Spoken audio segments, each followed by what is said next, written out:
Buen día, ¿cómo estamos? ¿Bien? Voy a poner esto porque me da sombra en en el apunte que tengo. ¿Eh? Bueno, a ver, no voy a negar que estoy un poquito nervioso. Siempre es una responsabilidad comunicar la palabra del Señor. Y siempre, a pesar de que uno va meditando durante la semana lo que va a decir, siempre llega ese momento de subir y sentir un poco así de inseguridad. Pero vamos a hablar de la palabra de Dios, así que no nos puede hacer mal, ¿no? Salvo que yo la deforme completamente. Así que vamos a ir al libro del profeta Amós. A ver si podemos encontrar el libro del profeta Amós. Está ahí entre los profetas menores, después de Isaías, después de Jeremías, después de Ezequiel, viene Daniel, y después vas a encontrar Oseas, Joel, Amós. ¿Ok? ¿Está por ahí? Vamos a leer salteado, porque obviamente no podemos leer todo el libro, pero te quiero contar un poquito quién era Amós. Amós era un hombre, un recolector de higos que vivía en Tecoa. ¿Vos decís dónde queda Tecoa? Bueno, Tecoa quedaba a unos 15 o 20 kilómetros al sur de Jerusalén, es decir, era la zona de Judá. Hay que entender esto, por ahí a veces nos confundimos, o por ahí hace poco que estás leyendo la palabra y no conoces bien la historia, pero bueno, de los descendientes de Abraham nacieron los hijos de Jacob, nació Jacob, bueno, todo eso, y después vinieron los hijos de los que llamamos las tribus, las 12 tribus de Israel, y todo eso permaneció junto durante varios reinados, el reinado de Saúl, el reinado de David, el reinado de Salomón, pero terminado el reinado de Salomón, allí cuando ascendió el rey Roboam, que era hijo de Salomón, la nación se dividió en dos. Hubo una división en dos, que se llamó, en algunas partes se llama el reino del norte y el reino del sur, y en otras también se lo solemos llamar como Judá, en el sur, mejor dicho, Judá, e Israel en el norte, ¿no? Para que nos ubiquemos. El reino del norte es Israel, se llamaba ahora Israel, aunque antes todo era Israel, pero después de la división, el reino del norte tomó en cierta forma el nombre de Israel, y el reino del sur tomó el nombre de Judá, de donde descendían los reyes originales de esa nación. Bueno, este profeta Amós nació ahí justamente, muy cerca de Jerusalén, o sea, perteneciente al reino del sur. Profeta, digo, aunque él no descendía de familias sacerdotales ni era hijo de profeta, era un pastor, un recolector de higos silvestres, pero Dios lo llamó a profetizar. Y llamativamente llamó a un hombre del sur, de la tribu de Judá, a profetizar en el norte, en la tierra de Israel. Recuerdan que en el sur había continuado una tradición más cercana a Dios, pero en la nación del norte el rey Jeroboam, que fue el que promovió esa división, para que las personas no fueran a Jerusalén a adorar, había erigido dos altares, uno en Samaria y el otro, no me acuerdo ahora dónde se fue el nombre de la ciudad, donde puso el otro, y puso dos becerros de oro, o sea, dos vaquitas, y le dijo a Israel, estos son tus dioses, y adorar acá, nada de ir a Jerusalén a adorar. Entonces, bueno, obviamente una nación que se había apartado de Dios, aunque los corazones de ambos estaban lejos de Dios. Y entonces llega el tiempo en que reina el rey Jeroboam II, bastante después del primer Jeroboam, y fue un tiempo de prosperidad en Israel. O sea, realmente andaba bien, las cosas económicamente estoy hablando.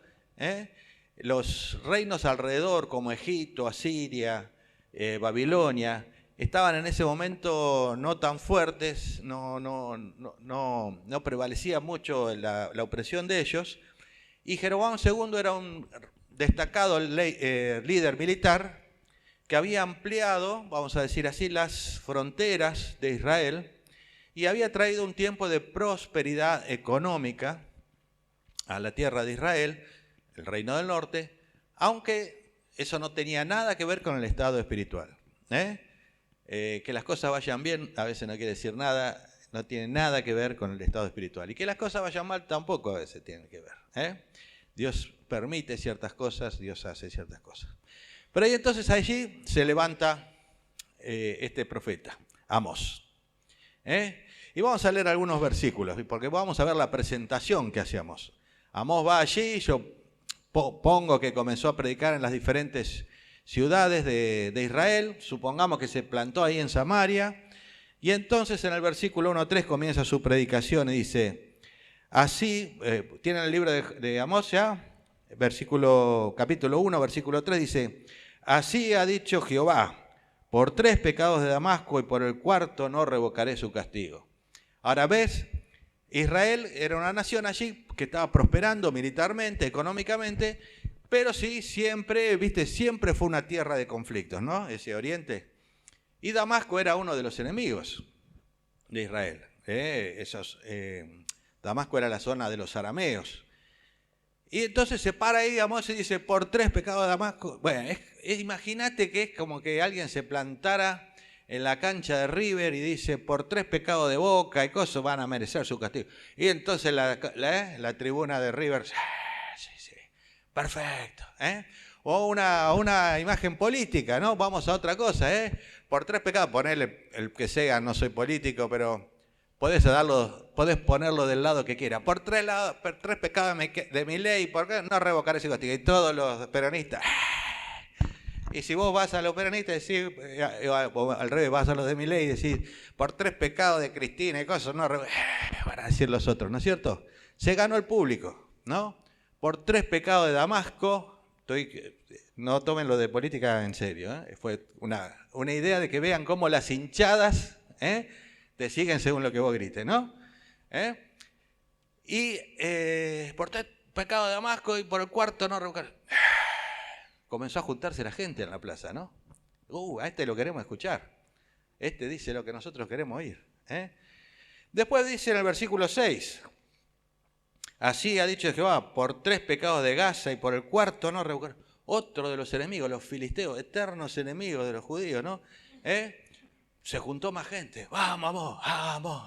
Se siente que empiezan a gritar, ¿no es cierto? Después en el versículo 11 dice, por 3 pecados de Edom.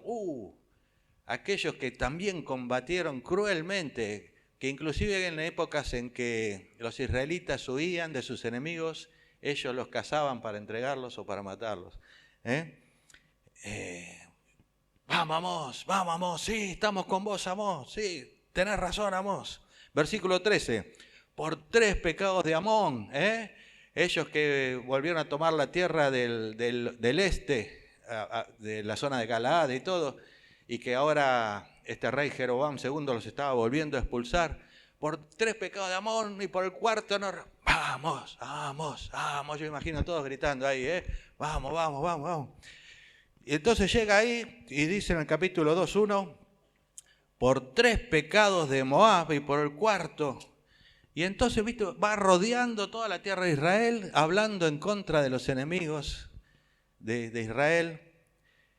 Y llega ahí en el capítulo 4 al versículo 4 y dice, por 3 pecados de Judá, es decir, el reino del sur, y por el 4º no revocaré su castigo. Y me imagino, si este tipo de Judá dice esto de Judá, debe ser verdad, tiene razón, vamos Amós, estamos con vos, creemos lo que vos decís, te acompañamos en todo, Amós, seguro que Dios te va a bendecir. Pero entonces, cuando está el clímax de todo, cuando ya se juntó toda la gente en la plaza, cuando todos están diciendo Amós, en el versículo 6 dice, del capítulo 2, así ha dicho Jehová, por 3 pecados de Israel y por el 4º.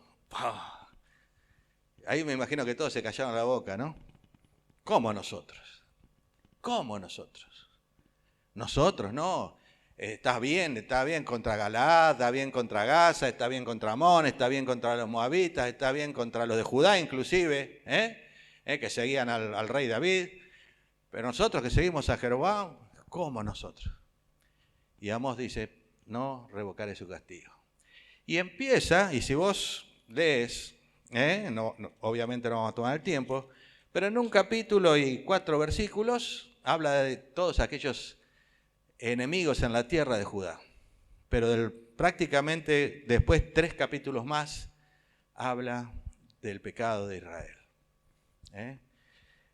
Y a veces se nos hace fácil mirar alrededor nuestro, ver las cosas que están mal alrededor nuestro, pero se nos hace muy difícil mirar hacia adentro nuestro y ver las cosas que están mal adentro nuestro, ¿no es cierto? Y esto era lo que estaba predicando Amós. Ustedes ven a Moab, ustedes ven a esto, ven a aquello, y dicen todos estos tipos merecen morir, merecen ser arrasados por Dios, merecen... Pero ¿y ustedes? ¿Se miraron un poquito? Y entonces Amós empieza a hablar de las cosas que sucedían en Israel. Expone la tremenda inmoralidad que había. Si vas al capítulo 2, versículos 7 y 8, dice: pisotean en el polvo de la tierra las cabezas de los desvalidos, tuercen el camino de los humildes, el hijo y su padre llegan a la misma joven, sobre ropas empeñadas se acuestan. Es decir, habla de un montón de cosas que nos hablan de una tremenda impiedad, ¿no es cierto? Una tremenda inmoralidad dentro del pueblo de Israel. El capítulo 5 y el versículo 12 dice así: porque yo sé de vuestras muchas rebeliones y de vuestros grandes pecados, sé que afligís al justo, recibís cohecho, eran, ¿cómo se llama acá en castellano? Coimeros, ¿sí? Sé que recibís cohecho en los tribunales, hacéis perder la causa de los pobres. Está hablando ahí a las autoridades de Israel, un poquito a la cúpula de la gente allí, a los jueces, a los abogados. Y está hablando de la tremenda inmoralidad e injusticia que había dentro de Israel. También expone varias veces a través de los capítulos la idolatría que había. Y sí, ellos adoraban esos 2 becerros que había puesto el rey Jeroboam I, pero aparte de eso, adoraban una gran cantidad de dioses que habían recibido de la cultura de esas tierras. Entre ellos estaba Astarte, lo puedes leer en quizá no tanto aquí en el libro, pero leyendo un poco de la historia de Israel, que era la diosa del sexo. Tenés Anatot, que era el dios de la guerra, y entre ellos varios, los que llamaban Baales, y entre ellos el dios del clima. Y vos podés ver un poquito algunas de las cosas que tenían que ver con esto. Y en una nación que tenía prosperidad, que dependía en gran forma de la agricultura y de la ganadería, el dios del clima. En un tiempo donde tenían un rey que era un gran líder militar, el dios de la guerra. Y también, como leímos ahí recién, el dios del sexo. Y nos habla de cosas que ganan nuestro corazón, que ocupan un lugar importante en nuestro corazón, que se nos meten, ¿no? O mejor dicho, que están adentro y florecen, porque somos pecadores. Y podemos hablar del placer, podemos hablar del poder, podemos hablar de la prosperidad. ¿Quién no tiene problemas con eso? Todos queremos ser prósperos, ¿no es cierto? Obviamente todos queremos ser prósperos. A todos nos gusta el placer, ¿no? A mí me encanta. Quisiera tener más, pero bueno. Todos queremos ser prósperos. Y también poder. Una de las grandes cosas, uno de los grandes temas de este mundo hoy en día es las batallas de poderes, ¿no es cierto? Y por esas batallas de poderes, debajo de todas esas cosas mueren miles de personas que no tienen nada que ver. Que sea el rey este o rey otro, se tienen que levantar toda la mañana, ir a trabajar, cobrar, volver, dar de comer a su familia. No importa si tiene una bandera de ciertos colores o de otra. Pero arriba hay batallas de poder. Pero eso también está en nuestro corazón. Cada uno de nosotros también quiere tener un poco más de poder, un poco más de prosperidad, un poco más de placer. Y voy a decirlo así, no está mal hasta que ocupa el lugar principal. Y ese era el tema con Israel. Ellos idolatraban esas cosas, idolatraban esos dioses, el Dios del placer, el Dios de la prosperidad, el Dios del poder. Había ocupado el lugar que Dios tenía que tener en sus corazones. Por eso la nación iba en decadencia, por eso al alejarse de Dios, los principios que habían aprendido de la ley de Dios se estaban cada vez más lejos de ellos. Y simplemente cumplían ciertos ritos y no vivían bajo ciertos principios que venían de Dios. No solo expone la inmoralidad y la idolatría, sino también la injusticia. Lo leímos recién, de todos esos coimeros que había. Y si lees el libro de Amós vas a encontrar todas esas pequeñas cosas que están metidas continuamente en las trampas de los negocios y de los juicios, que son hasta el día. No hay nada nuevo, como decía Salomón, no hay nada nuevo en la tierra. Ya desde antes existían estas cosas y existen también en el día de hoy. Capítulo 2, versículo 11 dice: y levanté de vuestros hijos para profetas y de vuestros jóvenes para que fuesen nazareos. ¿No es esto así? Dice Jehová de Israel de los ejércitos. Perdón, ¿no es esto así? Dice Jehová, hijos de Israel. Y dice algo más, dice así: mas vosotros disteis de beber vino a los nazareos y a los profetas mandasteis diciendo, no profeticéis. En la Biblia tenemos la historia de algún nazareo como Samson. Y en la ley está definido ahí algunas cosas, como cuando uno hace un voto nazareo, bueno, eran personas que hacían un voto especial. No entiendo bien aún en la Escritura qué función cumplían los nazareos, pero eran hombres que habían de alguna forma, por alguna causa, hecho un voto especial con Dios. Y entre ellos había ciertas señales, que era que no se cortaban el pelo, no bebían ningún tipo de bebida alcohólica y otra serie de cosas que debían cumplir. Personas que tenían un compromiso con Dios. Y dice ahí la Escritura que le disteis de beber vino a los nazareos. Es como que los tentaste a salir de su compromiso con Dios. Y dice que también había profetas y ustedes le decían, no profetices más, cállate la boca. Para un cachito con eso, ya todos los años la misma cantinela. ¿No es cierto? Personas impías, o sea, piedad es tener en cuenta a Dios. Y ellos no tenían en cuenta, chupá vino, hacé lo que quiera, total, no sé si Dios existe o no existe. ¿Para qué te metiste en eso? Al profeta le decían, pará de profetizar, ya me tenés podrido, que soy un pecador, que esto, que el otro. Yo hago lo que quiero. ¿Sí? Esa era la actitud en ese pueblo de Israel.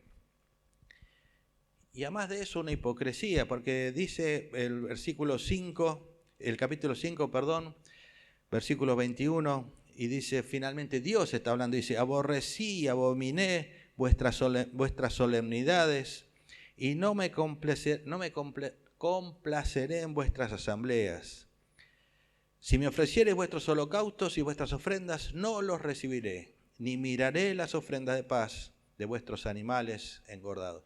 Es decir, todavía a veces iban y ofrecían sacrificios a Dios para que les vaya bien, para calmar un poco quizás la conciencia. La verdad que no sé por qué seguían haciendo eso. Mismo el libro de Isaías, otro profeta, en el capítulo 1, menciona, voy a buscarlo,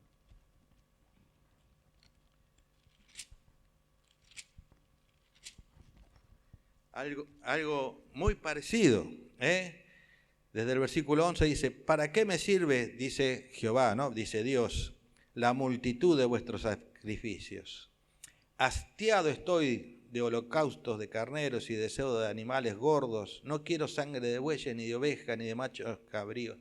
O sea, Dios estaba hablando con el idioma que nosotros hablamos, podrido de ver personas que iban ahí, sacrificaban un cordero, haciendo de alguna forma, cumpliendo con Dios, pero sus corazones estaban muy, muy, muy, muy lejos de Dios, alejados completamente de Dios. Y Dios dice, odio que vengas a mí con esos sacrificios cuando tu corazón está lejos de mí. Eso es lo que está diciendo Dios. Odio que lo hagas, odio que lo hagas. Pero no solo hay una presentación que hace, no solo hay una exposición, pero lo más importante quizás de este libro es que Oseas también hace una invitación, una invitación muy importante. Vamos a ver el capítulo, Amós, capítulo 4, versículo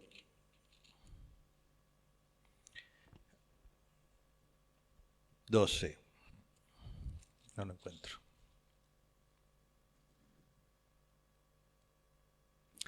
Dice así, capítulo 4, versículo 12. Prepárate, el final del versículo. Prepárate para venir al encuentro de tu Dios. Prepárate para venir al encuentro de tu Dios. Un poquito más adelante, en el 5 y el versículo 4 dice así: pero así dice Jehová a la casa de Israel, buscadme y viviréis, buscadme y viviréis. Y dice, y no busquéis a Betel, ni entréis a Gilgal, ni paséis por Berseba, No te metas ahí a recorrer los altares, no, buscame a mí y viviréis. Y finalmente en el versículo 24 del 5 dice, quita de mí la multitud de tus cantares, pues no escucharé tus salmodias de tus instrumentos. O sea, no quiero escucharte cantar con el corazón lejos de mí, pero corra el juicio como las aguas y la justicia como impetuoso arroyo. Corra el juicio como las aguas y la justicia como impetuoso arroyo. La justicia es una característica, así como lo muestra la Escritura, de una vida que vive de acuerdo a los principios de Dios. Y el juicio son decisiones que se toman para ajustar esa vida a los principios de Dios, para ajustar lo que está ocurriendo a la justicia. Y aquí es donde se centra el libro de Amós. Y va a lo profundo del corazón de cada uno a decir, vos, ¿cómo vivís? Venís acá los domingos, te sentás, cantás unas canciones, vas y venís con la canción, te emocionás, pero ¿eso es algo que está arraigado en tu corazón? ¿Es algo que está ocurriendo profundo en tu corazón?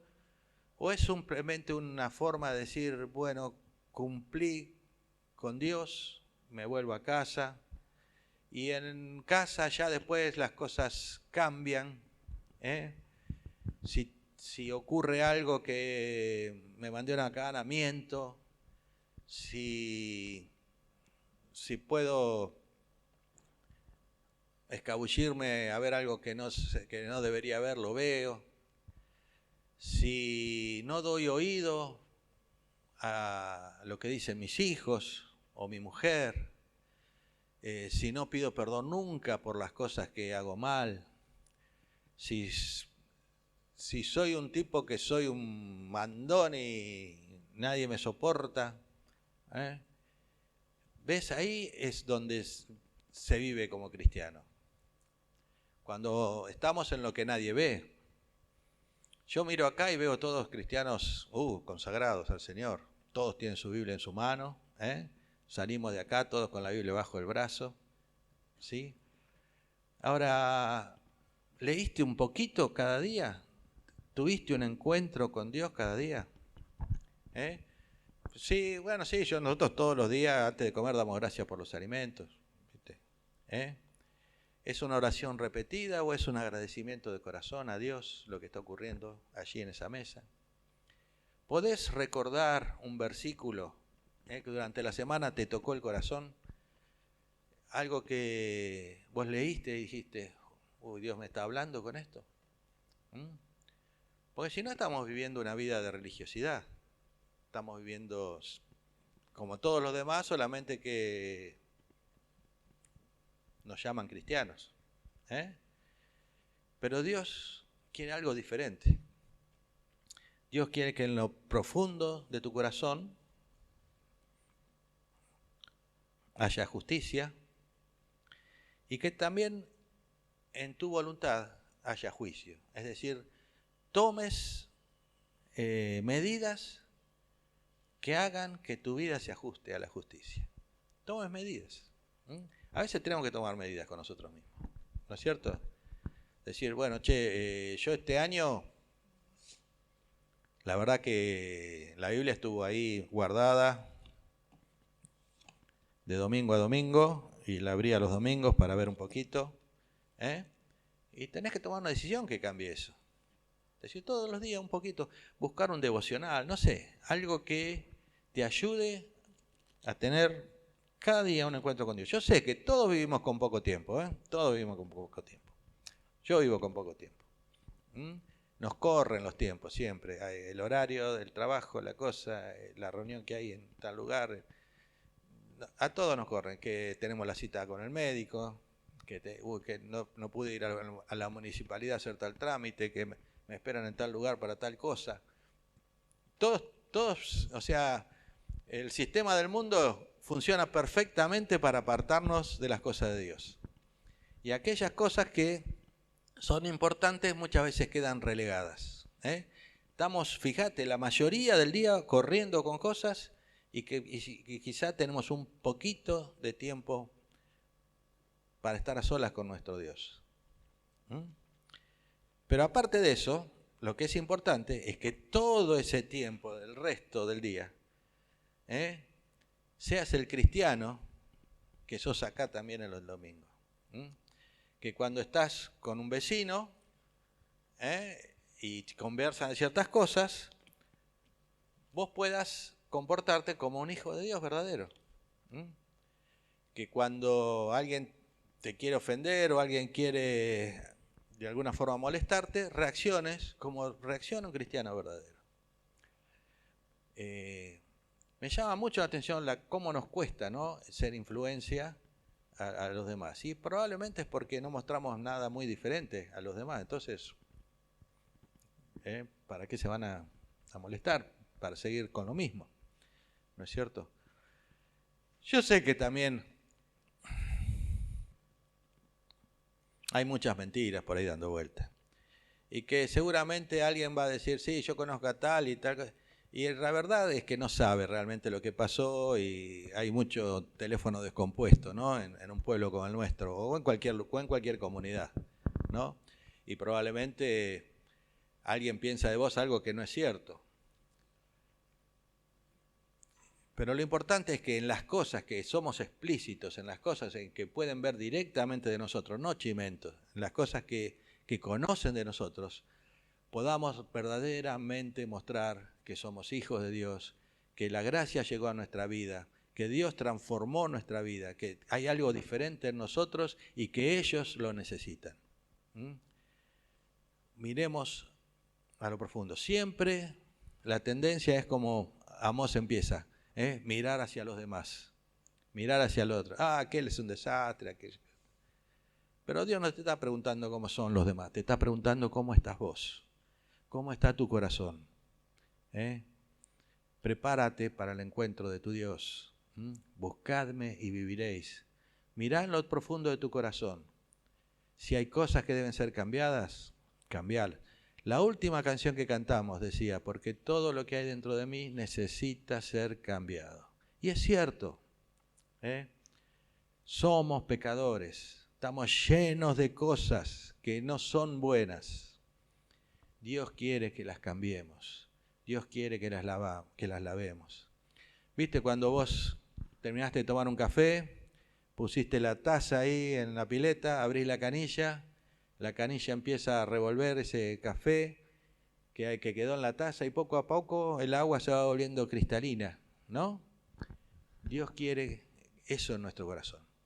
Que ese corazón turbio, ese corazón lleno de mugre, ese corazón lleno de egoísmo, de orgullo, de un montón de cosas, de inmoralidad, de cosas que no le agradan a Dios, sea limpiado por ese chorro de agua viva que es el Espíritu Santo que Dios puso en tu corazón o puso en tu vida en el día en que creíste en Él. Dale espacio a ese Espíritu para que obre. Dale espacio, dale lugar para que limpie. Dale lugar para que te cambie. Y Dios va a bendecir tu vida grandemente. No tiene que ver nada con prosperidad, con lo otro, no. Pero vas a ser bendecido en lo interior, vas a sentir esa paz interior que Dios te da, vas a sentir el gozo de vivir la vida de Dios, vas a sentirte agradecido por lo que Dios hizo por vos, cuando comprendas lo que Dios quiere hacer en lo profundo de tu corazón. Amén. Padre Celestial, gracias por este tiempo, bendice tu palabra en cada uno, Señor, y te pedimos de todo corazón que nuestra relación contigo sea una realidad viva, de lunes a lunes, desde que nos despertamos hasta que nos acostamos, que podamos vivir cerca de ti, como hijos tuyos, limpiándonos cada día de aquello que nos aleja de ti. Señor, bendícenos. Gracias por tu misericordia, porque nos tienes una paciencia enorme. Gracias por tu gracia, porque, Señor, recibimos cosas que ni merecemos de ti, el amor maravilloso de ti. Señor, límpianos y ayúdanos a vivir como tú quieres. En nombre de Jesús. Amén.